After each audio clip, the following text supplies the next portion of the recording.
Simple ಆಗಿರೋ ಒಂದು ಮಜ್ಜಿಗೆ ಸಾಂಬಾರು ಅಥವಾ ಮಜ್ಜಿಗೆ ಹುಳಿ ಮೊಸರು ಸಾರು ಅಂತ ಹೇಳ್ಬೋದು. ಆ ರೆಸಿಪಿ ಇವತ್ತು ತೋರಿಸ್ತಾ ಇದ್ದೀನಿ. ನಾನು ಒಂದು ಕಟ್ ಫುಲ್ ಪಾಲಕ್ ತೊಗೊಂಡಿದ್ದೀನಿ, ಅಥವಾ ಒಂದು ಸೂಡು ಅಂತ ಹೇಳ್ಬೋದು. ಒಂದು ಕಪ್ ಮೊಸರು, ಒಂದು 2-3 ಸ್ಪೂನ್ ತುಪ್ಪ ಬೇಕಾಗುತ್ತೆ. ಅರ್ಧ ಸ್ಪೂನ್ ಕಾಯಿ ತುರಿ ತೊಗೊಂಡಿದ್ದೀನಿ, 1 ಸ್ಪೂನ್ ಜೀರಿಗೆ, ಅರ್ಧ ಸ್ಪೂನ್ ಮೆಣಸು, ಒಗ್ಗರಣೆಗೆ ಸಾಸಿವೆ, ಕರಿಬೇವು ಮತ್ತು 4-5 ಹಸಿಮೆಣ್ಸಿನ್ಕಾಯಿ ತೊಗೊಂಡಿದ್ದೀನಿ. ರುಚಿಗೆ ತಕ್ಕಷ್ಟು ಉಪ್ಪು.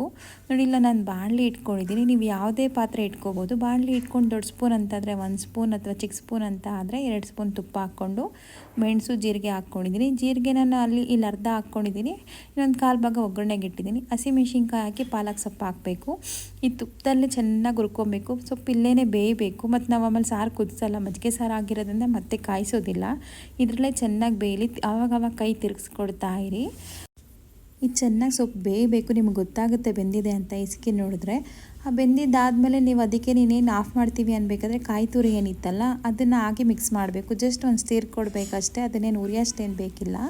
ಅದಾದಮೇಲೆ ಇದು ಚೆನ್ನಾಗಿ ತಣ್ಣಗಾಗಲಿ, ಗಾಳಿ ಗಿಡಿ ತಣ್ಣಗಾದ್ಮೇಲೆ ಮಿಕ್ಸಿ ಜಾರ್ಗೆ ಇದನ್ನು ಶಿಫ್ಟ್ ಮಾಡ್ಕೊಳ್ಳಿ. ಮಿಕ್ಸಿ ಜಾರ್ಗೆ ಹಾಕ್ಕೊಂಡು ಏನಿಲ್ಲ, ಇದು ಸ್ವಲ್ಪ ಉಪ್ಪು ಹಾಕ್ಕೊಂಡು ಒಂದು ಸತಿ ನುಣ್ಣಗೆ ರುಬ್ಕೊಂಬನ್ನಿ. ಲಾಸ್ಟಲ್ಲಿ ಮೊಸರು ಹಾಕ್ಕೊಂಡು ಸುಮ್ಮನೆ ಒಂದು ಪಲ್ಸ್ ಮಾಡಿ ಗುರು ಅನ್ಸ್ಕೊಂಡ್ರೆ ಆಯಿತು. ನೋಡಿ, ನಾನು ಒಂದು ಮಡಿಕೆನಲ್ಲಿ ಮಾಡ್ತಾಯಿದ್ದೀನಿ. ಮಡಿಕೆಗೆ ಹಾಕಿ ನಿಮ್ಗೆ ಆಯಿತು ಸಾರು ತಿಳಿಬೇಕೇನು ಅಂದರೆ ಸ್ವಲ್ಪ ನೀರು ಸೇರಿಸ್ಕೊಬೋದು. ಮತ್ತು ನಾನು ಇದನ್ನು ತುಪ್ಪದಲ್ಲೇ ಒಗ್ಗರಣೆ ಕೊಡ್ತಾಯಿದ್ದೀನಿ. ನೀವು ಬೇಕಿದ್ರೆ ಎಣ್ಣೆಲ್ಲೂ ಒಗ್ಗರಣೆ ಕೊಡ್ಬೋದು. ತುಪ್ಪ, ಸಾಸಿವೆ ಮತ್ತು ಅದಾದಮೇಲೆ ಒಂಚೂರು ಜೀರಿಗೆ, ಕರಿಬೇವು ಹಾಕಿ ಒಗ್ಗರಣೆ ಕೊಟ್ಟರೆ ಆಯಿತು.